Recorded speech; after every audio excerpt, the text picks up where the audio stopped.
So you showed the front side move. You have some backside.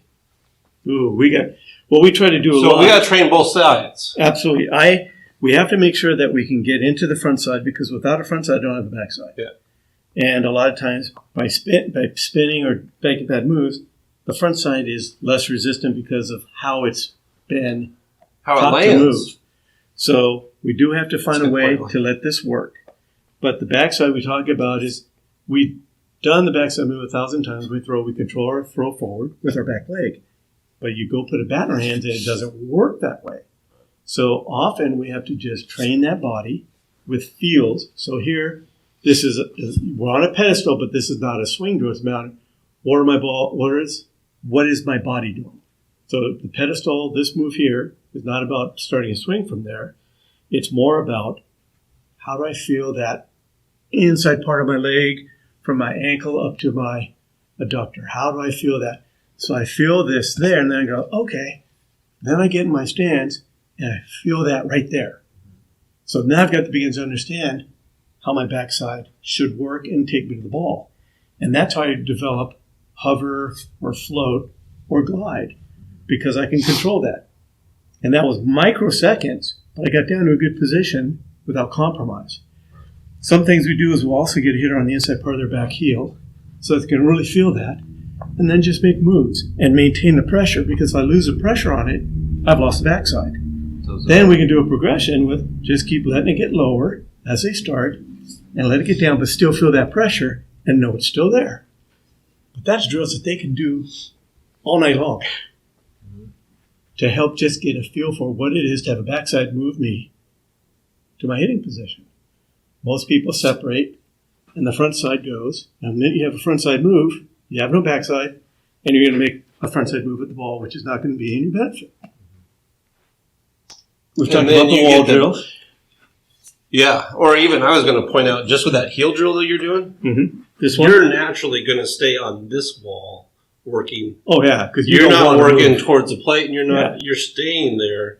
Because the minute you do this, it's very unwieldy. Yeah. So it's a balance move. Yeah.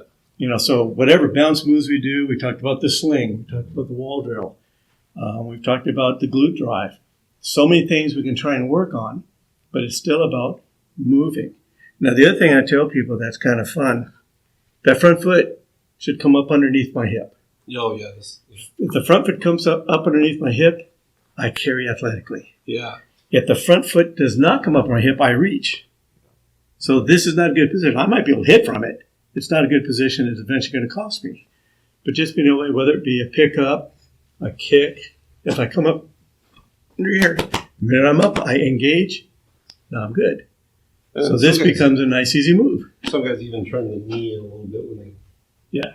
But when a guy turns the knee in, I'm looking, okay, that works. As long as that doesnn't counter too far the other way. Because sometimes it shifts this hip. So a lot of guys that turn the knee, I see, are also trying to do the hips too. Yeah. Trying to do an effect here, which I'm saying, these hips will work pretty much from here.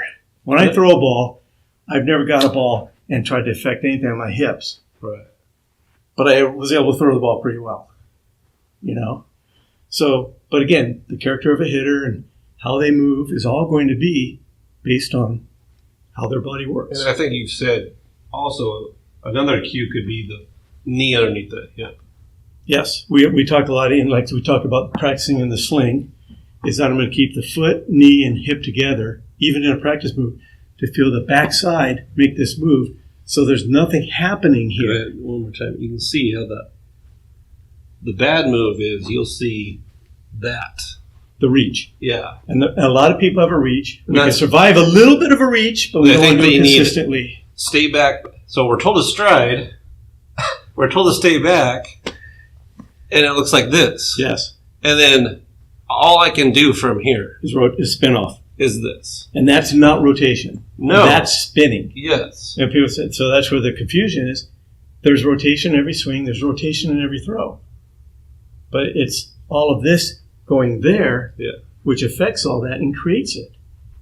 But it's not a forced move that everybody thinks this is. It's just, the human back is not developed and if we can do that. Create some space from there. When I rotate, So I'm not stacking the hip and trying to turn, because right when I do that, you're done.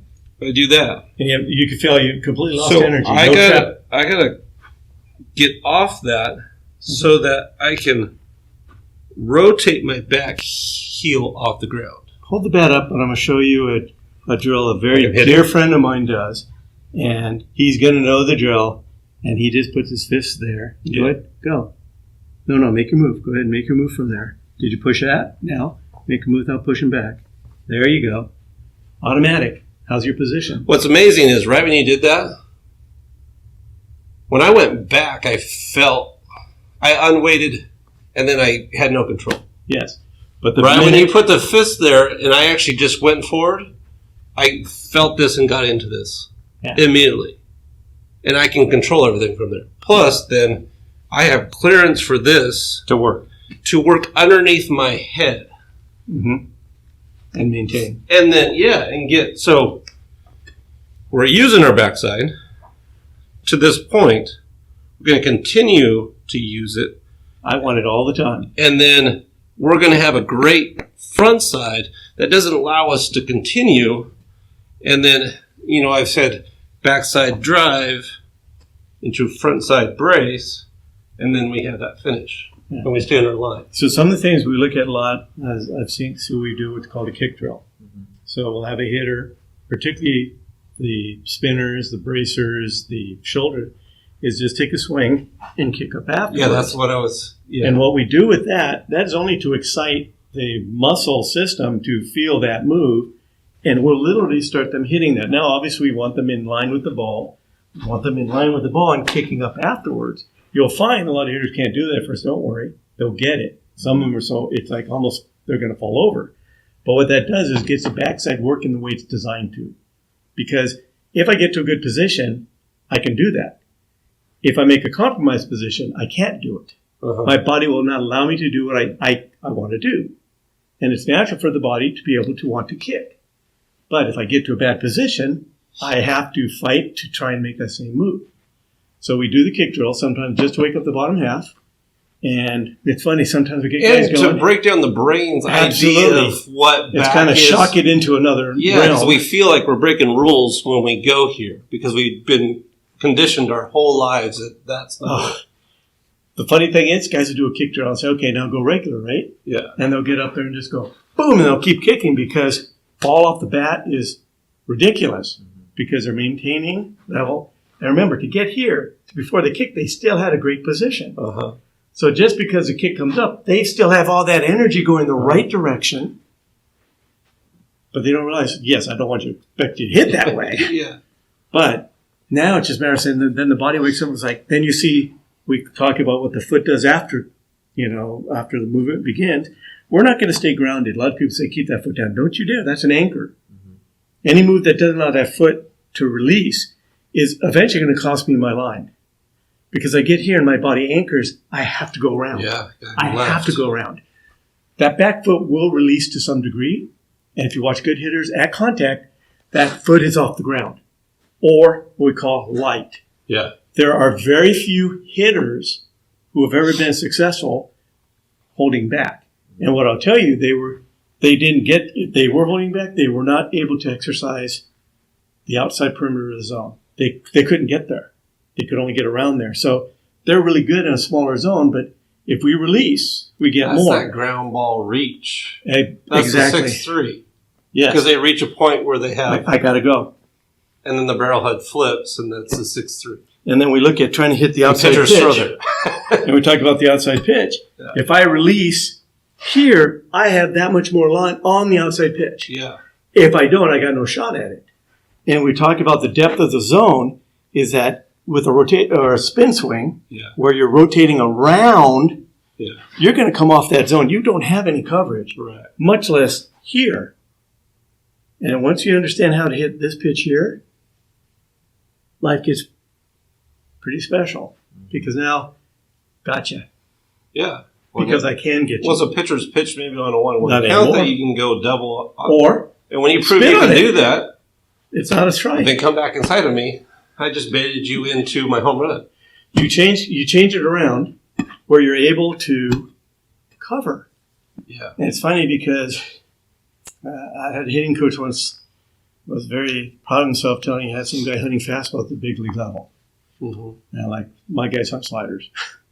You can't sell out on one pitch, as maybe you can in high school and wait to get. But as you go, you've got to be able to do damage on any pitch, any location. You've got to learn to cover.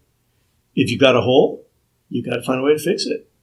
Some guys will get to say, well, I've got that hole, so I'll just leave it. Okay, but somewhere, particularly as you move up level, we've got to fix holes. The way to fix holes is being able to have length in that zone from an effective body position. I don't think it's rocket science, but it sure gets taught that way sometimes. Well, think about the mental. We got a mental battle going on here. If I step in the box and he doesn't know what to throw me because I can cover everything. I hate facing this guy. You know, he hates facing me because I can do all that stuff. One step You're winning. You're winning already. Think about this guy here. He doesn't know. Yeah. That's the guy I'm looking at. This is the guy that controls. Yeah. This is a guy who's going to be looking at things and seeing things bird's eye. Right. That's a guy people forget about. That's a guy I'm thinking about. Yeah. Right. He should be a wealth of knowledge. Right. So that guy behind the plate is going to see a lot. And it's going to condition what he has to be confident in him, and if he's not confident, some guy throws you just this, a filthy slider, and you take a swing, and you just miss. I mean, you miss, but you're all over it. I guarantee you he's not calling that again at a high level because you're not going to risk he just missed that pitch. Right. Don't throw it again because you won't miss it twice. Right. So a lot of it's just how this game is played. It's the best chess game in the world. But there's so many variants, but it all comes down to the only thing we can do as a hitter is go on time, get to a good bounce point, and try to take a good swing. We're in a closed environment. We were talking about data accumulation. Pitchers can test in a closed environment because they can duplicate and keep working on it. We work in an open environment. Yeah. We're responding and reacting to a lot of unknowns. To that. And there's a lot of conditions there that are in place even from the time they're small. Yeah. I mean, man, they face some guy throwing 80 miles an hour and they're like, wow, that guy's throwing hard. Yeah. Right? Then they get to high school and go, oh my God, this guy's throwing changeups. We start, growing into it, but there's always a point where at every level there's a little bit of challenge. Yeah. Or maybe we're not challenged and right. then we have to get to the level that we are. Uh-huh. And then we have to grow past that. But the dynamics of what we do physically are the same. The human body works the same way. Uh-huh. And I think that's where we have to focus our attention. Yet, man, 95% of what we teach hitters is just wrong. It's bad. And I say that because nobody seems to be teaching in concert with how the body works. Yeah. And when we think about all those issues we've been going over, things work better because it's about the human body. It's about physiology. And we have biases, but I've seen even biomechanists have a bias based on what they think the move at a hitter should be and then build their theorem all about that. But what happens if their theorem is, I'm out here? Yeah. Then negate it because that's really not what we want to do in baseball. So if you look at anything you teach and if you can ask the question, why do I teach this? And if you can answer it with time, balance, alignment, posture, staying through a line, all those things I just answered, every person can do that regardless. Should be able to do it. Yeah. And again, you can take several different hitters. They should be able to do it from different. Yeah. When I look at even simplify it more. So that's why you see me obsessed with balance because vision, timing, that's all to me part of balance. Yeah. Making a good move, that's part of balance. So we kind of simplify it and start there. And then we're at least on the process where a hitter's swing is going to evolve in the right direction. Why do people stop playing baseball? Right. Because I can't hit. This game is no fun when you can't hit. Sometimes it's not fun when you can hit. But I can't tell you where an athlete's going to be. Right. But I've always said, if you learn to hit and you go through a process, it's going to set you up for other successes in life. But once you learn to hit and you continue to hit, you're going to play. Yeah. Some point, maybe the other side of the ball comes into play, but not. But the ability to be effective and consistent and use your body properly speaks for itself. how many different body types do we see in high school? 1,000. I mean, I've had a kid that was 6'7". I've had a kid, I hate to even say, he's probably 5 feet tall. I don't know. But you have the kid that has lifted weights for the first time. You have the kid that has never lifted weights. You have the kid that has the wrestling background, the football. You have, kids that play different sports, and that can all factor in. But then you have maturity and purity of, you got the 15-year-old, you got the 14, 15-year-old that's really skilled. He plays varsity. Now all of a sudden he gets a little stronger. His swing's actually going to change a little bit. And what I see is when they get stronger, lifting and getting stronger is excellent. But when you get stronger and then you are trying to use it the wrong way, you're in trouble. I got a whole nother hitter, and the high school kids don't understand, like, you're a different hitter. You can't do what you were doing. We saw that yesterday. We were watching a local game, and you see, and that's, we start equating to hit a ball hard and far. I got to swing hard.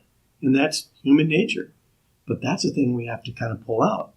Because if they lift and get stronger, they still have to maintain mobility, not tightness, but being able to still affect a good swing rather than think, I'm just going to sit here and just crush everything because I'm strong. Yeah. Like, does the pitcher get stronger and automatically throw harder? Yeah. But again, the body works in this form that people kind of forget, is that we need to be stronger, we need to grow, we need to be athletic. Coordinated. Yes. And and we see all difference, but all those kids can learn how to make they all can learn how to do this. Mm-hmm. They all have different. Some might go a little farther, some might go a little less. Some people, that might have a different setup, but your setup will match how their body moves. But you got to find that out. The other thing is strength complements a swing. Why are they not balanced? It doesn't define a swing. But put those two together. Now and again, I don't think a swing should change. How many kids show up here and think, like, what's that swing today? Right. So again, maybe they're searching. Maybe they said, this worked really good in toss. This worked really good in BP. This is what I thought I did, X, Y, Z. But there has to be this consistency in how we work. And it's tough, but definitely by the time a young man's in high school or a young lady's in high school or at a high level of travel ball, every swing should not be about results. It should be about intent. What am I trying to do? What am I trying to feel? How does that feel? That's what we see with the major leaguers too. Thank you. But again, they look, it's not something they come in with, but somewhere they get that idea. So let's get that idea out there now. Yeah. I'm not trying to hit a ball 400 feet. I'm like, okay, how's it feel? What happens there? Okay, that feels good. So the intent should not be, I'm going to hit that ball a long way. They're not trying to impress people. Yeah. They're doing their work. Yeah. And that's why a lot of times when you see major leaguers work, is a lot of that work is outside of, the public eye. Yeah. And people go see a BP where they're just kind of exercising and doing things. They don't realize the hard work went the night before. Yeah. Early work. The other thing is get their feel to, okay, what do I do? Okay. Trying to really get to that point. So it has to be intent. Okay. The young man you saw yesterday, let's get all the shoulders. Mm-hmm. Okay. Let's get a path. That's the only thing I care about. I don't care if you hit the ball or miss the ball. Let's get your path better. Let's get consistency in the path. This young man would get on that path, drill a few balls. Next one you saw him, and take over, he's going to hit the next one harder. There he went again. Yeah, it's a process. But it's also something a coach can educate. This is what we need to do. Well, and you were talking to him, how'd that feel? After a couple of reps, he was able to verbalize. He couldn't at first. No, he couldn't. And he'd be like, I don't know. But after 5 or 6 times of through, he's like, before you even asked him, after he hit it, he'd be like, I pulled that one front shoulder or whatever he was saying. And that's a process of letting them learn to feel, to be able to self-correct. Mm-hmm. And then you can be their sounding board because we're always adding pieces. Right. You're always adding pieces, trying to make it better or dealing with, conditional changes. Like we're talking about compensation for an injury or, addressing environmental changes, shall we say, external. But the key is, more they understand their body and feel it, they're going to be able to fix. And that's why I feel that in their man, I'm like, that's great. And they go, wow, why is Doug's nuts? I'm like, no, if you feel it, you can fix it. Yeah. So that feel you just had, we're trying to get away from. So then in their practice, when they're away from you, they're hopefully working with some intent to minimize how many times they feel that. And when you feel something really good for the first time, you then recognize how bad that other feeling is, and you never want to go back there again. And they get upset when they feel that because, oh man, I know what good is. Now that is really bad. That was my normal is now really bad. Right. I'm blessed because I see the eureka, the aha, the like, I got it moment from hitters that are 10 years old up to major leaguers. Yeah. Where they hit it like, oh yeah, you get it. It's automatic. Like, wow. Sometimes the hitter's doing something he never thought he could do. It's just like, again, it translates. But that's what you want them to get addicted to, because then that's the goal. But that aha moment, we all have it. And man, that just makes me as a coach. Right. Yeah, today I did a good thing. Then they can coach themselves. And I heard this, I don't know, I probably stole it from someone, but you can't steal anything that's given to you, by the way. I want to be their assistant coach. I don't want to be their hitting coach. I want to be their assistant hitting coach. Sure. They are their hitting coach. I'm your second, eyes, and I'll assist you through it. But the more times you're correcting yourself without relying on me is when you can get out in the real world and make your own corrections within a bat, within a series. We can't call up coaches all the time and have eyes. Let's try to get as much done as we can ourselves, and we can help support that. And they're always going to need us. But like the more you can do yourself. And again, it's not a matter of you're not letting go. Yeah. You're there, but you have to let this process unfold. They have to find who they are. Yeah. The problem with a lot of coaches, I think, is like the cookie cutter.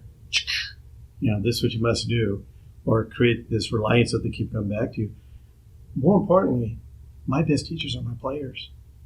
And it's funny people say, Doug, you're making them better. You're taking no, because I'm learning from each player.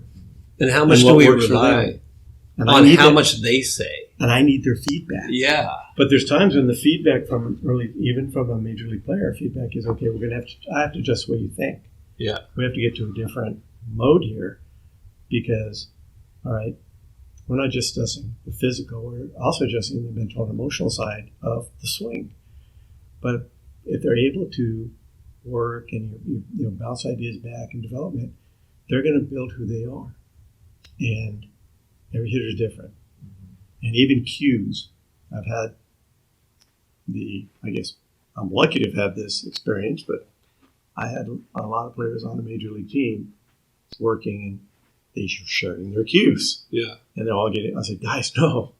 And we talked. They're like, no. Give them big externals, like, yeah, good line. Hey, that looked good. Because the minute you say, well, this is what I do, and then this guy tries that feel but doesn't click with him, then it gets a little bit sketchy. Yeah.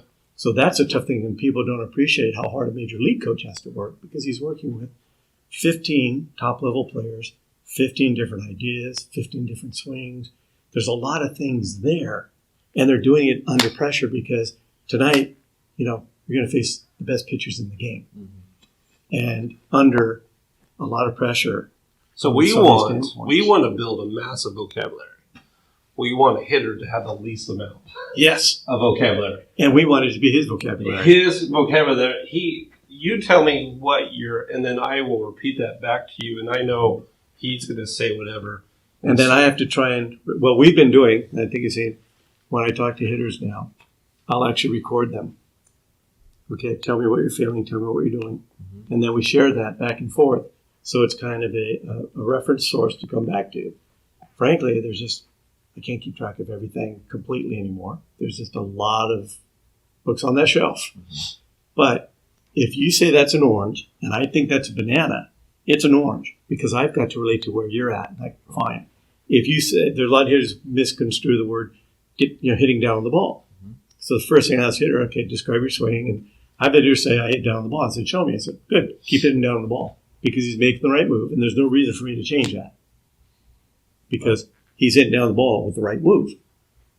He's not trying to chop wood or do something that's contrary to good body movements and definitely effective contact.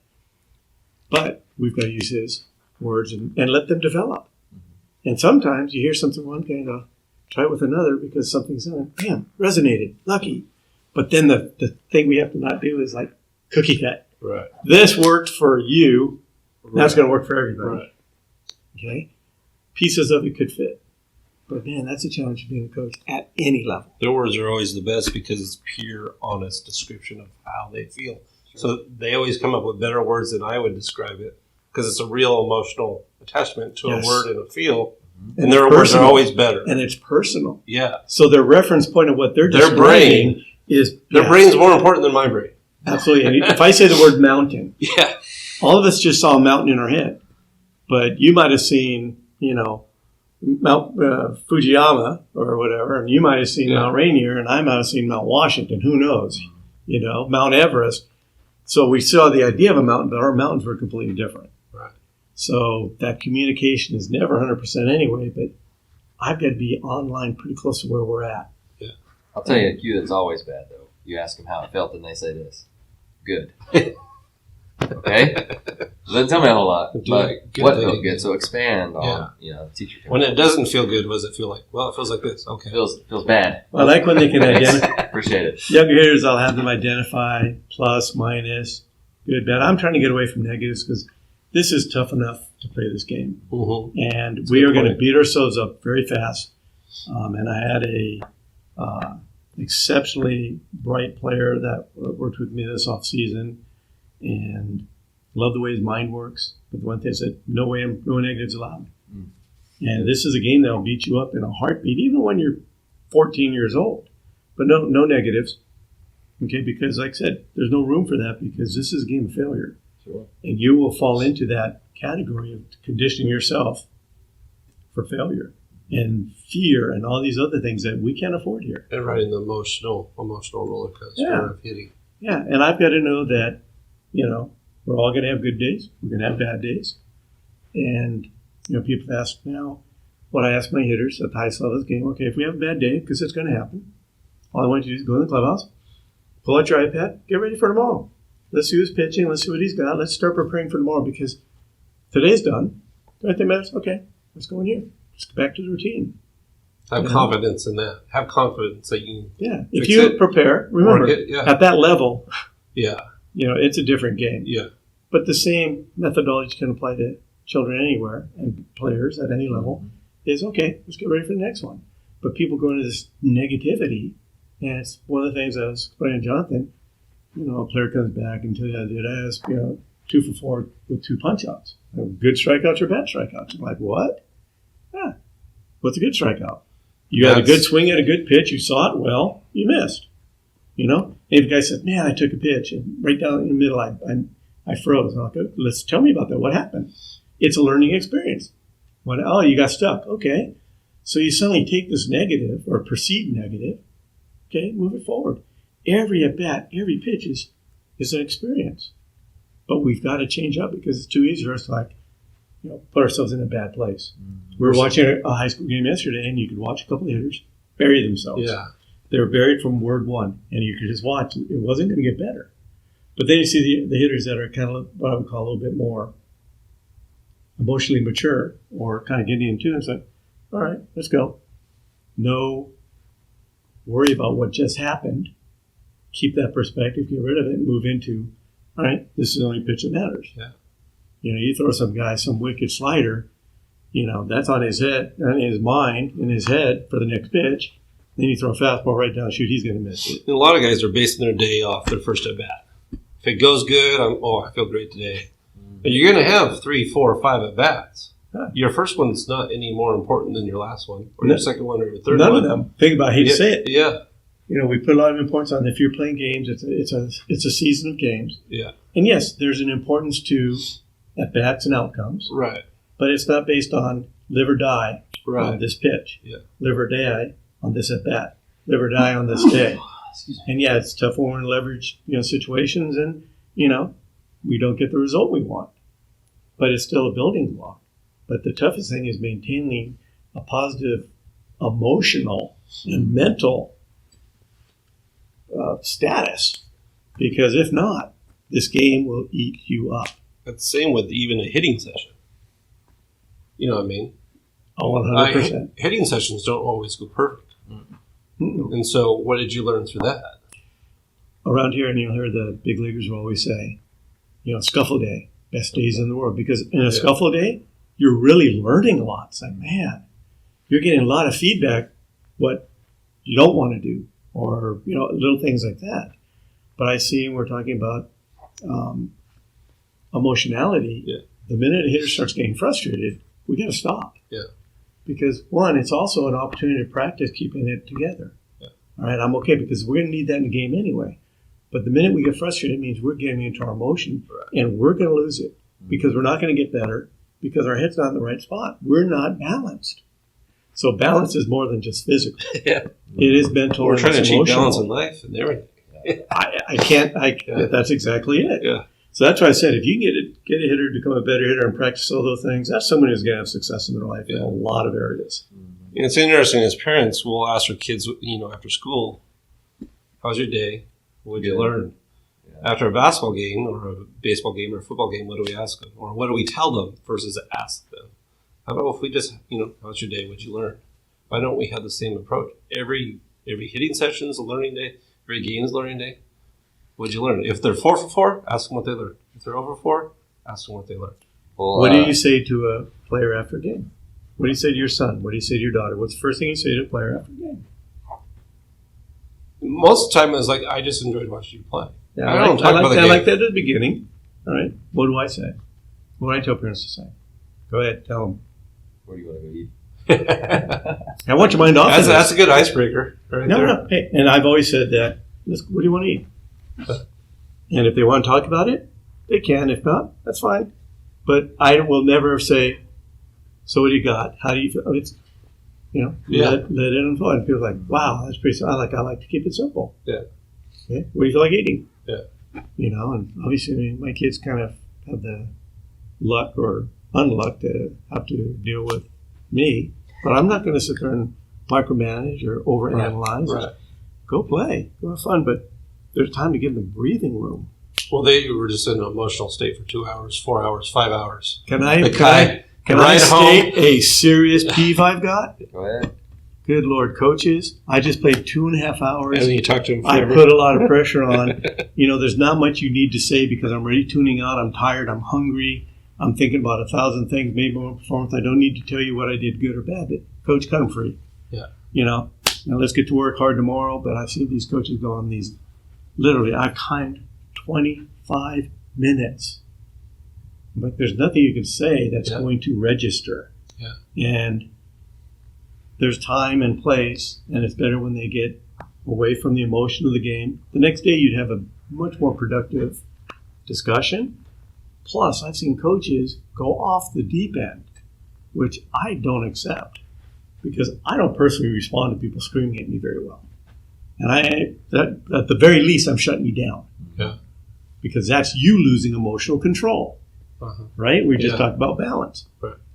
But if you've got time to think about the game and kind of feel it all out and see it from a different perspective, do your review, the next day when you're talking to your players, you can kind of give a little bit better report on that. Sorry. You can get a little bit better report on that rather than this, breakdown on everything that happened and, they're done. Talk about the next day. Yeah, talk about the next day. When I coached, I said, okay, hey, play a good game out there, practice tomorrow, be there, need 110%. Hey, tough game today. Hope we learned a little bit. I don't think that team was better than us, but they're better than us today. So tomorrow, let's get after it. Where do you want to eat? Yeah. Well, that's for mom and dad. You buying for the team? But yeah, let's get them on their way. Yeah. Awesome. If you got high school kids, and they got a lot of things going on today. Mm-hmm. They've got studies, they've got finals, they've got colleges, they've got all this other stuff. They don't need to hear my diatribe. Well, they don't need to hear the coach and then hear the parent too. That's a lot, I guess, when you look at it from the kid's perspective. So to me, as a coach, when you speak, make sure it's something tangible because they hear you all the time. They tune you out. You might have something really good to say, but if it's all this all the time, give them little nuggets because we can hold on to a nugget. And when do we get a nugget? And you got to stay positive. Yeah. You've got to be a role model of demeanor. Because we ask that from them. Yes. And if you get frazzled, they're going to frazzle. Mm-hmm. If you get upset and lose control, they're going to get upset and lose control. And you don't want that on the field. You don't want it in the dugout. You don't want it on the clubhouse. Yeah. You don't want it. So, yeah, we've got a big job. A lot of us role modeling.